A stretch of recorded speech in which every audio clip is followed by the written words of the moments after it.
Buenos días, soy Pedro Gargantilla, soy médico internista, trabajo en el Hospital del Escorial de Madrid y soy profesor de Historia de la Medicina en la Universidad Francisco de Vitoria. Hoy pretendo recordar con todos vosotros el programa de eutanasia nazi, también conocido como Acción T4, y pretendo con ello pues aprender un poco de la historia, ver qué sucedió en los tristes años de la Segunda Guerra Mundial. He titulado pues esta presentación como la anatomía de un colapso ético, cómo desde la humillación histórica se pasó por la burocracia del mal y pretendo analizarlo desde un punto de vista documental. Para ello nos tenemos que ir al 11 de noviembre del año 1918, a las 11 horas. En ese momento, en esa mañana, se firma por fin el armisticio que pone fin al Segundo Reich y con él a la Primera Guerra Mundial, la llamada la Gran Guerra. Este es el vagón 2419D, en el cual se firmó aquel armisticio, aquel 11 de noviembre, en el cual los vencedores imponían unas sanciones draconianas a los vencidos, a los alemanes. Por una parte, se le obligaba al Kaiser a abandonar Alemania, a exiliarse, y por otra parte, se les imponía al Estado alemán abandonar el Reich y establecer por primera vez en su historia una democracia, algo insólito en toda la historia de la humanidad. Esto es una imagen que viene a representar qué fue lo que sucedió allí. La verdad es que la imagen es un tanto defectuosa porque no había sillas. Lo firmaron de pie. Esos serían los alemanes. Se les presentó el documento que tenían que firmar con unas sanciones, como decía antes, enormes. Por una parte se le imponía la pérdida territorial. Renunciaban a colonias africanas y además debían de entregar algunos territorios clave. Por ejemplo, Alsacia-Lorena, que eran ricas en carbono, y algunos territorios a favor de Dinamarca, de Francia y de Polonia. Se les castraba de alguna forma totalmente el tema militar. Se reducía el ejército a 100.000 efectivos. Se ponía fin a un servicio militar obligatorio que ha tenido Alemania hasta ese momento y además no podía tener aviación, ni artillería pesada, ni submarinos. Es decir, de alguna forma se estaba evitando con este enorme castigo, el Tratado de Versalles, que los alemanes pudieran comenzar una segunda guerra mundial. Además, había una sanción económica terrible, 33.000 millones de dólares actuales, una cantidad que acabó de pagar Angela Merkel hace unos años. El resultado de aquello pues, fue una nación totalmente devastada por la inflación y por el desempleo. En la imagen de la derecha pues vemos cómo va creciendo el desempleo entre el año 1928 y el año 1934, que va a alcanzar su cuota máxima. También hay que tener en cuenta que en el año 1929 se produce el crack de la bolsa de Nueva York y todo el mundo entra en una gran crisis económica. Y en la imagen de la izquierda pues se ve como los niños juegan con bloques de billetes totalmente devaluados y cuyo valor es prácticamente cero. Ante esa situación devastadora, pues claro, había que buscar un chivo expiatorio. Y aparece el mito de lo que se ha venido conociendo como, abro comillas, puñalada por la espalda. El ejército alemán quería salir intacto de aquella enorme derrota y rechazaba que ellos fueran los culpables. Echaban, desde un punto de vista cínico, la culpa a la izquierda política, porque eran ellos, los políticos y los civiles de izquierdas, los que habían firmado el Tratado de Versalles. Daban a entender que si hubieran sido ellos, las condiciones habrían sido otras. Y a través de esa falsa acusación, pues es como nace un partido que va ascendiendo, que es el Partido Nacional Socialista, el partido nazi, como en mayo del 24 obtiene una representación mínima, apenas un 6% de los votos, recordemos que estamos en democracia, y como desde ese momento, mayo del 24 hasta marzo del 33, no dejan de ir ascendiendo en las elecciones.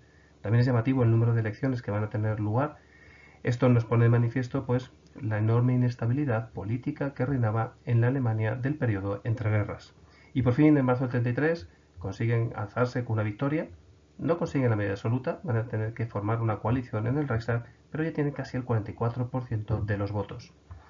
Ya con el número de 7 del partido, Adolf Hitler eh, en el gobierno de Alemania, se produce un cambio, deja de pagar aquella cantidad a los países vencedores, empieza a formar un ejército y empieza a reducir el déficit y el paro que había reinante en aquel momento, hasta el punto de que en el año 1968 la revista Times le nombra el personaje del año. Simultáneamente a todo esto, desde el punto de vista de la ciencia, hay unas teorías que están muy en bogas, tanto en Estados Unidos como en Europa, como en Alemania, que son las teorías eugenesias. Son originadas por el primo listo de Charles Darwin, llamado Francis Galton, que bueno, va a hablar de que igual que Charles Darwin había hablado que había una evolución de las especies, él dice que hay diferentes razas, que esas razas se pueden diferenciar, se pueden identificar a través de parámetros antropométricos. Y que esas razas además son muy diferentes. Las razas inferiores, como vemos aquí en la imagen, se reproducen mucho más que las razas superiores. Con lo cual, pues manda un mensaje, atención, las razas superiores pueden estar sometidas al poder de las razas inferiores. Y esto tiene un objetivo biopolítico, es decir, de alguna forma está sembrando el pánico demográfico. Si no hacemos algo para legitimar intervenciones, pues lo que estaremos será dominado por esas razas inferiores. Con lo cual, hay que empezar a hacer medidas de higiene estatal, es decir, hay que esterilizar, y esto empieza en Estados Unidos, luego serán los países nórdicos y luego será Alemania, hay que esterilizar a las mujeres de razas inferiores para evitar que se produzca esto. Porque más a este mensaje hay que añadir que tampoco va a haber suficiente cantidad económica para poder abastecer a todo el mundo. Es decir, desde la eugenesia se nos transmite que es lícito luchar, defender a esas razas superiores. Y es en este impasse, aprovechado pues esa eugenesia que está en boga, esa pseudociencia que está en boga en aquellos momentos, cuando el 9 de septiembre del año 1939, es decir, el mismo día en el cual Alemania invade Polonia, Adolf Hitler decreta el documento de eutanasia que dirige a su médico de cabecera, al doctor Karl Brandt. Conservamos, este es el documento que conservamos, la traducción dice que bajo su responsabilidad, se está refiriendo al médico, autoriza a determinados médicos a garantizar, según criterios humanitarios, esto es importante, criterios humanitarios, y después de valorar el estado de su enfermedad, es decir, exige que haya una valoración, la muerte de gracia a todos aquellos enfermos incurables. Es decir, se están utilizando criterios humanitarios, muerte de gracia, para enmascarar la directiva de un exterminio sistemático. Fijaros qué diferencia pues, hay entre la perversión de esta medicina del Tercer Reich y esa medicina hipocrática que exige nuestro juramento. Por una parte, en la medicina hipocrática el paciente es el individuo enfermo, en el Tercer Reich el enfermo es el Volk, es decir, el pueblo, la raza. El objetivo de un médico hipocrático, el objetivo que tenemos todos nosotros es preservar la vida y aliviar el sufrimiento, como bien sabéis, mientras que la medicina del Tercer Reich lo que intenta preservar es la higiene racial y erradicar la debilidad. Con lo cual, el rol del médico deja de ser un sanador independiente y se convierte en un soldado biológico al servicio del Estado. Es decir, el valor de la vida deja de ser intrínseco e inalienable y está condicionado por su valor social y su carga genética. Bueno, una vez que el doctor Karl Brandt recibe pues, ese mensaje, empieza la mal llamada eutanasia, porque no era compasión, sino lo que era un homicidio médicamente supervisado, industrializado y supervisado por médicos colegiados.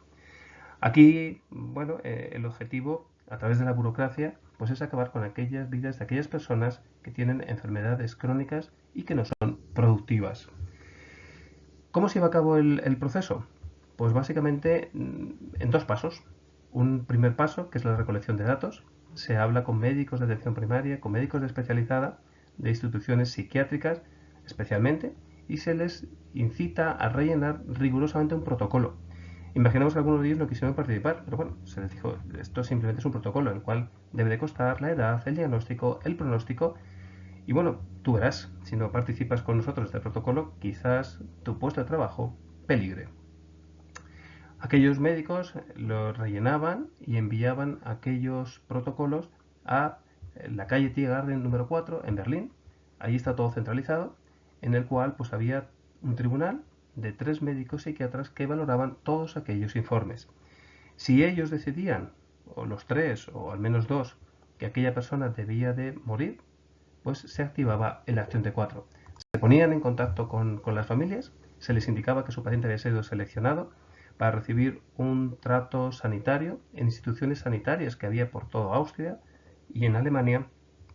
Ahí tenemos pues, los lugares, los 6 lugares en los cuales tuvo efecto el Acción de 4, Brandenburg, Grafenegg, Bernburg, Sonnenstein, Hartheim y Hadamar. Iría a recoger al paciente pues, un camión de correos tintado con funcionarios con bata blanca, el conductor y algunos ayudantes, recogerían los datos, el nombre, apellidos, dirección, la enfermedad y los trasladarían a uno de estos centros. Las familias siempre preguntaban si podían ir a verles. No habría ningún problema, por supuesto que podían ir a verlos, ya se les avisaría. porque desgraciadamente les había tocado un centro sociosanitario que estaba lejos de su casa. Este, por ejemplo, es el de Bernburg, se conserva actualmente es un centro psiquiátrico. Allí llegaría ese camión de correos tintado con los pacientes, se anotaría nuevamente, se registraría nombre, apellidos, diagnóstico y a continuación se les pasaría a unas salas, con la promesa de que era una ducha para que pudieran descansar, con lo cual estarían relajados, entrarían amigablemente, pero aquellas duchas eran realmente lo que veis ahí, eran cámaras de gas, con lo cual fallecían instantáneamente minutos después de haber llegado en aquellos camiones de correo para ser incinerados a continuación. En algunos casos las familias llamaban, pedían, solicitaban ir a verles, pero se les comunicaba que desgraciadamente había fallecido o ese día o días antes a consecuencia de una enfermedad infecciosa que había obligado a la incineración. Este es el castillo de Harheim, está cerca del campo de concentración de Mauthausen, el campo de concentración de los españoles. Como veis, es un sitio apacible, son pueblos pequeñitos, tiene forma de palacete y allí vivían pues, el médico, los enfermeros, los responsables de todo este programa Action T4. Gracias a esos registros que recogieron, pues tenemos el nombre de todos los enfermos, nombres, apellidos y días y fechas de ejecución. Los habitantes de estos sitios, por ejemplo, este está en Harheim, hicieron algunas fotografías que son verdaderamente relevantes. Por ejemplo, esta es una fotografía del Palacio de Harheim en los meses de verano, en los cuales le llama la atención que las chimeneas estén en pleno funcionamiento, además en los meses de verano. Que no dejen de llegar camiones tintados de correos, que se bajan pacientes, que entran en el palacete y que de allí no sale ninguno, a pesar de que el palacete tiene muy pocas dimensiones. Bueno, se empezó con aquellos pacientes psiquiátricos, luego se pasó a delincuentes juveniles, a inadaptados con problemas sociales, personas con minusvalías físicas que no pudieran por ello trabajar, esquizofrénicos, alcohólicos, ciegos, sifilíticos, es decir, la nómina de pacientes se fue incrementando de forma sustancial en los siguientes periodos, hasta el punto de que se estima que entre el año 1969 y el año 1945 se exterminaron unas 200.000 personas. Los primeros que llamaron la atención de este proceso de exterminio fueron los curas de las pequeñas parroquias. Empezaron a darse cuenta pues, que aquellas personas que pedían, que sentaban en los últimos bancos, habían desaparecido. El cojo, el ciego, el minusválido, el afectado por la poliomielitis ya no existía. Alertaron a Monseñor von Galen, el obispo de Münster, y de una forma meritoria, en una homilía, pues denunció públicamente que el gobierno de Hitler estaba matando a los enfermos de raza aria.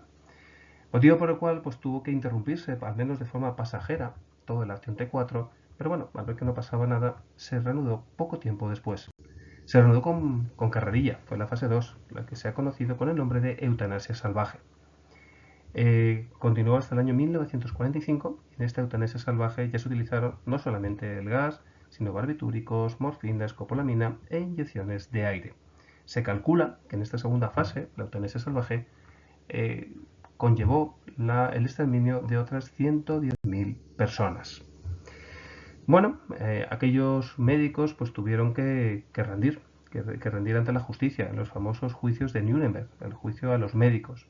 No, uno esperaría encontrarse ahí pues centenares de médicos. Hemos visto que hubo una banalización del mal, una participación masiva, desde los que entregaban los formularios a los que luego están en los campos de concentración durante el Holocausto. Pero bueno, tan solo 7 fueron condenados a muerte, 9 sentenciados a prisión y 7 médicos absueltos. Es decir, la cifra de médicos que tuvieron que rendir cuentas a la justicia fue totalmente nimia, fue muy pequeña. Con lo cual, todo esto nos da pues, un expediente muy oscuro, unas lecciones.